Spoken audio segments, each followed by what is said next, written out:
I'm going to show you an amazing app. So I have this web page and I have this icon in my Chrome browser. I click on this button.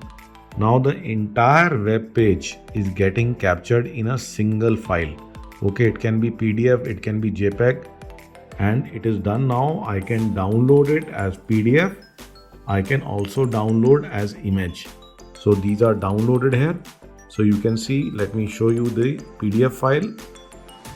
Now one single PDF with the entire web page.